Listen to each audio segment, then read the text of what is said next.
Well, good morning, lunatics. This is a very sunny day here in Bradenton, Florida. It's somewhat sunny. It's not best. sunny. It's like cloudy. It's cloudy. That's right. The weather here is just so overrated. The weather back home doesn't try to kill you. I'm, of course, Matt Sunday, Dan Kovacevic. Morning Java, brought to you as always by Get-Go Cafe and Market, where they have some dang good subs. Yeah, the subs. I'm the Philly cheesesteak guy. The funny thing is, you ask for extra meat and extra cheese, and they just kind of look at you funny and go, "Comes with it." Yeah, it comes with it. Yeah, There's no dinky little up. cheese triangles on these subs. So. Yeah. But yeah, we're here in Bradenton. And, It's reporting day. So is Garth Brooks. Garth Brooks reported. What's up with that? You're starstruck. I don't know. He actually became your bud. Yeah, we're buds. We're best friends. He was like, "Hey, Sunday."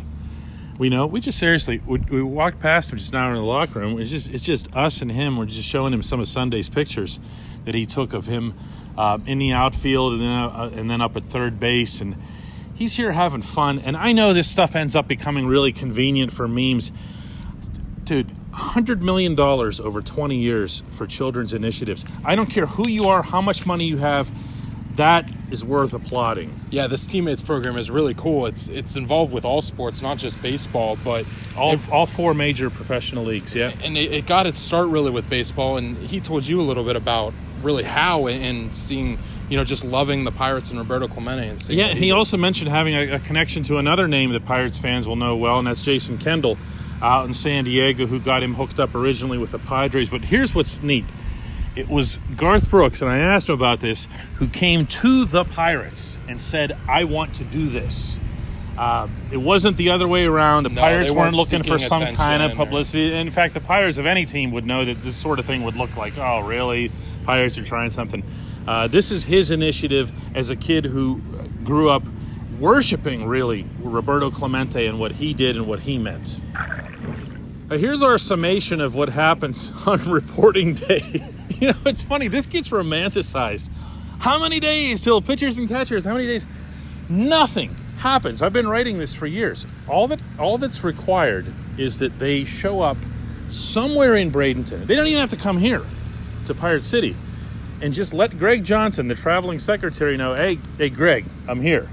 Yeah, we saw the list of the scheduled physicals in the dugout, and even that's on Tuesday. Yeah. And the guys just really have to show up before then. And you're only talking about pitchers and catchers at this point. So, it's funny though. The majority of the guys that we saw working out on the diamond, guys like Corey Dickerson, saw Kevin Newman taking a lot of cuts in the batting cages. So, there's a lot of guys both accomplished as a Gold Glover or looking for a spot on the diamond that are here early. Yeah, and I think you're going to see guys trying to send a message in the early couple of days of spring training. This is not a veteran-laden, hardly a superstar-laden team. And even then, Andrew McCutchen was always one of the early guys in. So everybody else would kind of feel like, man, if the MVP can show up, so can I. I think it'll be interesting to see early in the week Starling Marte. Gregory Polanco, obviously, with the injury is a little different, but yeah, and he's here. Saw him walking around. Looks physically great for a guy that's been going through rehab and whatnot. So always looks physically. He looks physically. And you guys know I love NFL tight end. It's going to be neat to see how this plays out, but don't get overly excited and say, "Hey, who looks good down here?" or whatever. It's just it's reporting date. But maybe they have a spot for Teddy Bluger. Wait, did you just drop a Teddy Bluger bomb? Teddy in a Bluger spring training video? Teddy Bluger feeling as blue as the sky above us. We are never that far removed from the other sports, no matter which one we're covering, and we were all like, "They're scratching Bluger? What's going on?" All right, let's talk a little bit about baseball.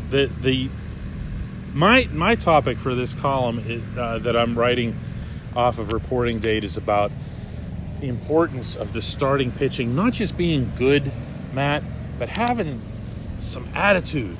Oh, yeah. And Yeah, I absolutely know, because the guy that I know that you talked to that you were really excited to talk to, Joe Musgrove, he's a guy that I love to shoot in the dugout because he brings that attitude. He brings it on fire. the mound. Yeah. Everything. Just from the way he does his arm stretch when he's on the mound before every pitch. Everything he does with just the face that he has on him and the way that he interacts. He's with out his there to teammates. battle, and he's out there to kick your behind as a batter. And I think that each of these main four guys Okay, fifth starter. Each of these main four guys has some of that, and I like that a lot about this group. That's not to say they're going to have, the 71 Orioles that go out there with 420 game winners. They're going to have a group that's going to be competitive in the most literal sense of the term with any team that they face, and that includes, and I'm going to underscore this, NL Central teams, because they did well against the Central. They are the last people who are going to get intimidated by, the Cubs signed so-and-so, or the Cardinals got Paul Goldschmidt. They don't care. No, and with such a young competitive pitching staff, I think the importance of having guys like Musgrove and Archer, not just for Archer's, ability to teach the young guys for being such a veteran, but his passion and his kind of swagger on the mound. He's got his own. We saw that whenever he did do well. Yeah, I mean, even when he didn't do well and he got stuck in situations, he gets the K to get out of an inning. He lets out that primal roar, and it feels good to be around guys. You've heard that? Oh, really? yeah, 100%. Huh. You never told me that. No, That's interesting. 100%. The first game that I photographed, he got in a jam, and he just I remember screamed. this. I mean, Space his is loaded. mouth just Yeah. wide open. There's something to be said about just having that kind of attitude around a team that's trying to do something maybe more than the payroll suggests they should.